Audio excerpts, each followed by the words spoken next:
Hello friends, welcome to SSC coaching centre. दोस्तों, आज के वीडियो में देखेंगे रीजनिंग के प्रश्न और ये सभी प्रश्न एग्जाम में पूछे गए हैं। अगर मैं इस पहले प्रश्न की बात करूं तो ये प्रश्न बीएसएससी सीजीएल 2014 के एग्जाम में पूछा गया था। तो सभी प्रश्न वही हैं जो किसी न किसी एग्जाम में पूछे गए हैं। तो वीडियो को आप अंत तक देखिएगा। चलिए स्टार्ट करते हैं। 23 का रिलेशन 13 से है तो 54 का रिलेशन यहाँ पर कितने से बनेगा? 23 से आपको क्या करना है दोस्तों? 13 बनाना है।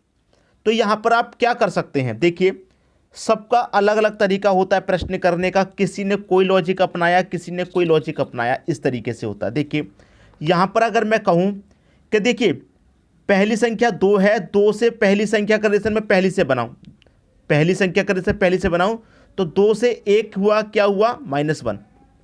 और जो दूसरी संख्या उसे एज इट इज़ लिखा गया है, मतलब 3 को एज इट इज़ लिख दिया गया। पहली संख्या में से -1 करके लिखा गया, दूसरी संख्या को एज इट इज लिखा गया। उसी तरीके से मैं वही यहाँ पर भी वही करूँ कि पहली संख्या में से -1 करके लिखूँ। जैसे 2 में से -1 किया, 1 आया, 5 में से -1 करूँगा, 4 आ जाएगा। और दूसरी संख्या को एज इट इज लिखा तो यहाँ पर भी मैं दूसरी संख्या को एज इट इज लिखूँगा, 4 को। तो आपका आंसर कितना आएगा? 44 आएगा, जो कि सी ऑप्शन में दे रखा है। क्लियर है? इस तरीके से करने का तरीका। कुछ बच्चों ने इस प्रश्न को डायरेक्ट कर दिया होगा। डायरेक्ट का मतलब देखिए कैसे, यहाँ पर देखिए 23 है, ठीक है, 23 है। 23 में से अगर आप 10 घटाएंगे तो आपको 13 मिलेगा। भाई 23 का रिलेशन 13 से है, 23 में से 10 घटाएंगे तो 13। उसी तरीके से यहाँ पर 54 में से भी 10 घटाएंगे तो कितना? 44 होगा। ये भी एक तरीका हो गया, आंसर वही आ रहा है। तो डिफरेंट तरीके होते हैं, सबका अलग अलग लॉजिक होता है। किसी ने कोई लॉजिक सीखा, किसी ने कोई लॉजिक सीखा, लेकिन सही आंसर पकड़ में आना चाहिए। ये बहुत ज़रूरी होता है कि हम ना कोई भी लॉजिक हो, लेकिन आंसर सही पकड़ में आना चाहिए। तो इस प्रश्न का जो आंसर है वो 44 है और आप सभी को बहुत अच्छे से समझ में आ गया होगा। ठीक है दोस्तों, अब देखेंगे अगला प्रश्न। अगला प्रश्न है दोस्तों, ये प्रश्न भी आपका बीएसएससी सीजीएल 2014 का है। AFKP देखिए, अगर यहाँ पर मैं पहली संख्या का रिलेशन पहली से बनाऊं तो आप कहेंगे ए का रिलेशन बी से है, तो आपको अच्छे से मालूम है कि ए के बाद बी आता है। दूसरी संख्या का रिलेशन मैं दूसरी से बनाऊंगा तो एफ के बाद में जी आता है। तीसरी संख्या का रिलेशन तीसरी बनाऊंगा, के बाद में एल आता है। और लास्ट वाली संख्या का रिलेशन लास्ट से बनाऊंगा तो पी के बाद में क्यू आता है। ठीक है, मतलब जितनी भी ये संख्या है उनके अगली संख्या रिलेशन बनी हुई है। उसी तरीके से मैं पहली का रिलेशन पहली से बनाऊंगा तो ए के बाद बी आता है। उसी तरीके से सी के बाद क्या आता है? डी, अगला वाला अक्षर। एच के बाद दोस्तों क्या आता है? आई आता है। एम के बाद एन आता है और आर के बाद एस आता है। अगला अक्षर लिखा गया है सभी का, तो यहाँ भी सभी का अगला अक्षर। तो DINS, DINS किस ऑप्शन में है? DINS पहले ही ऑप्शन में हो जाएगा। बताइए, बिल्कुल भी कठिन प्रश्न नहीं लगा होगा। ये सभी प्रश्न आपको बनते हैं, आपको आते होंगे पहले से। जिनको नहीं आते थे वो सीख गए होंगे। ठीक है, अब देखेंगे अगला प्रश्न। अगला प्रश्न है 12 है, 140, 156, यहाँ पर क्या आएगा? एसएससी 2014 में पूछा गया प्रश्न। देखिए, मैं आपको एक बात बहुत पहले बताया था और बार बार बताता हूँ, जैसे कि हम इन दोनों का रिलेशन बनाते हैं। जैसे कि 12 से मुझे बनाना है 144, लेकिन अगर मेरा 12 से रिलेशन ना बने 144 से, तो फिर मैं क्या करूँगा? 12 का रिलेशन इस संख्या से बनाऊँगा। ठीक है, इससे अगर रिलेशन नहीं बनता है तो फिर मैं इससे बना के देखूंगा। ठीक है दोस्तों, ये नंबर एनालॉजी में होता है। अब मैं 12 का रिलेशन 140 से बनाऊं तो क्या बनेगा? बिल्कुल भी नहीं बन रहा। ना तो मल्टीपल में आ रहा, ना स्क्वायर में आ रहा, ना क्यूब में आ रहा। ठीक है, कैसे भी नहीं आ रहा है।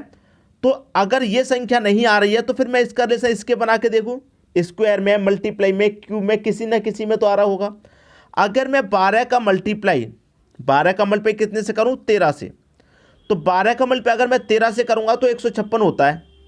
क्लियर है? 12 का मल्टीप्लाई अगर मैं 13 से करूंगा तो कितना होता है? 156।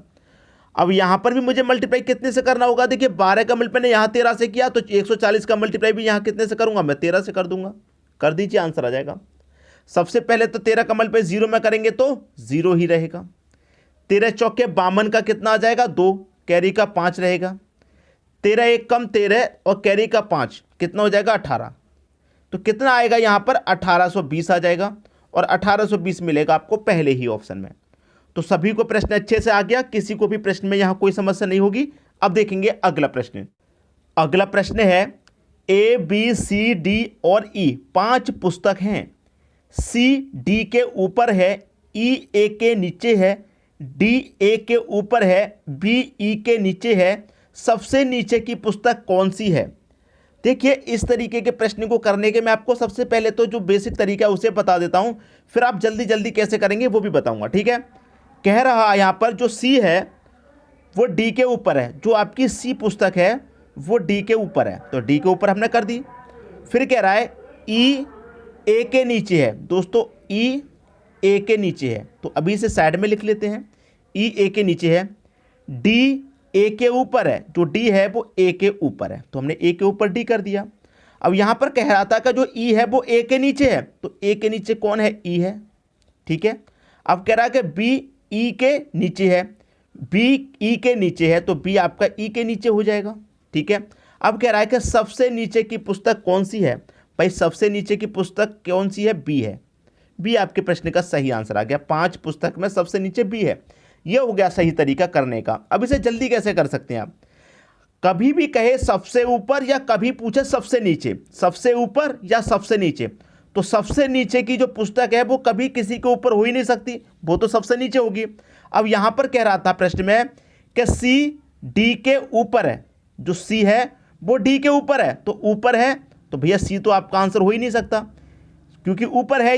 और जबकि सबसे नीचे पूछ रहा है तो सबसे नीचे वाली तो किसी के ऊपर हो ही नहीं सकती, तो सी डी के ऊपर है, तो सी नहीं हो सकता आंसर। ई ए के नीचे है, ई ए के नीचे है, तो इसका मतलब ए आपका सबसे ऊपर हो गया, तो ए भी आपका आंसर नहीं हो सकता। जो डी है वो ए के ऊपर है, डी ए के ऊपर है, तो डी भी आंसर नहीं हो सकता, डी नहीं दिया गया। जो बी है वो ई के नीचे है, बी ई के नीचे है, इसका मतलब ई ऊपर होगा, तो ई भी आंसर नहीं होगा, तो बी हो गया आपके प्रश्न का सही आंसर। इस तरीके से आप कर सकते हैं। ठीक है दोस्तों, सभी की समझ में प्रश्न अच्छे से आ गया। अब देखेंगे अगला प्रश्न। अगला प्रश्न है ए और बी सी के बच्चे हैं। देखिए दोस्तों, यहां पर मैं लिखूं ए और बी, ये दोनों सी के बच्चे हैं, सी के बच्चे हैं। ये दोनों कौन है दोस्तों? सी के बच्चे हैं, सी के ए और बी दोनों बच्चे हैं। ठीक है, ए का पिता है, सी ए का पिता है, जो सी है वो ए का पिता है। ठीक है, जो सी है वो ए का पिता है, ए का पिता सी है। ठीक है, क्लियर है? सी ए का पिता है, लेकिन बी सी का पुत्र नहीं है। जो बी है वो सी का पुत्र नहीं है।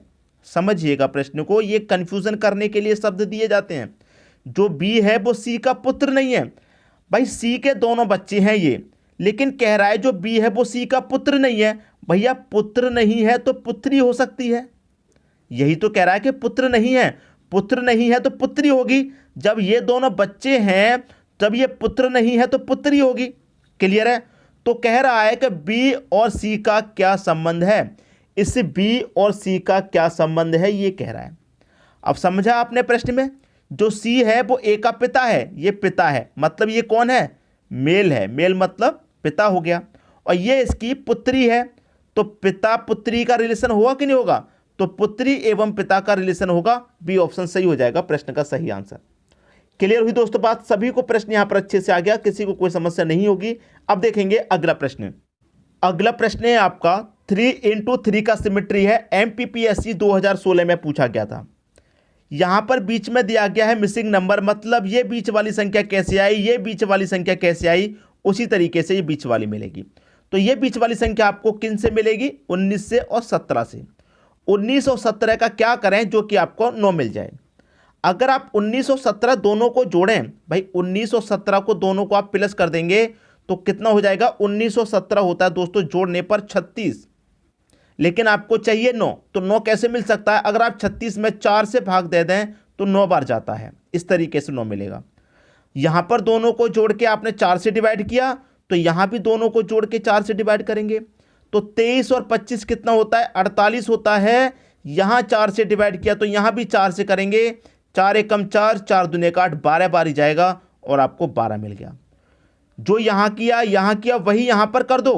13 और 31 को आप जोड़ेंगे तो कितना होता है? 44 होता है। यहां 4 से भाग किया, यहां 4 से किया, यहां भी 4 से कर दो, 11 बार ही जाएगा। 11 दे रखा है बी ऑप्शन में, ये आपके प्रश्न का बिल्कुल सही आंसर हो जाएगा। उम्मीद करूंगा किसी को भी प्रश्न समझने में कोई समस्या नहीं होगी। ठीक है दोस्तों, अब देखेंगे अगला प्रश्न। अगला प्रश्न है 3x4 का सिमेट्री है, एसएससी सीजीएल 2014 में ये प्रश्न पूछा गया है। ठीक है दोस्तों, अब देखिए यहाँ पर हमको क्या करना होता है, सबसे पहले हम देखते हैं कि बड़ी संख्या किधर है। तो आप नीचे की तरफ आएंगे तो बड़ी संख्या 37, यहाँ नीचे की तरफ आएंगे 23। तो जिस तरफ बड़ी संख्या होती है हम प्रश्न को उसी तरफ सॉल्व करते हैं। तो इसका मतलब नीचे बड़ी संख्या है तो प्रश्न को नीचे की तरफ सॉल्व करेंगे। तो क्या हो रहा है प्रश्न में, 37 आपको बनाना है। 6, 7, 5 से 37। अगर मैं 6 का 7 का मल्टीप्लाई कर दूं कितना होता है, 6 7 42। क्या करना है मल्टीप्लाई, 6 7 42। 42 में से इस 5 को मैं घटा दूंगा तो कितना आता है दोस्तों, 37 आता है। और 37 ही यहाँ पे दिया गया, वही यहाँ पर कीजिए, दोनों का मल्टीप्लाई। 6 5 30, इस संख्या को घटा देंगे 7 को, 30 में से 7 घटा देंगे 23, और 23 यहाँ पर दिया गया है। वही रिलेशन यहाँ पर बनाइए, दोनों का मल्टीप्लाई। 4 5 20, माइनस कर देंगे इस 6 को, 20 में 6 जाएगा, कितना जाएगा 14। 14 किस ऑप्शन में है, पहले ही ऑप्शन में है। बताइए किसी को प्रश्न अगर समझ में नहीं आया हो तो तुरंत कमेंट करके बताइएगा। मैं उम्मीद करूंगा कोई भी बच्चा ऐसा नहीं होगा जिसकी समझ में प्रश्न नहीं आया हो, सभी की समझ में बहुत अच्छे से आया होगा, किसी को भी कोई समस्या नहीं होगी। ठीक है दोस्तों, वीडियो पसंद आया लाइक करें, दोस्तों में शेयर करें। अगर चैनल को आपने अभी तक सब्सक्राइब नहीं किया तो कर लीजिए और बेल आइकन का बटन भी दबा दीजिए दोस्तों। धन्यवाद।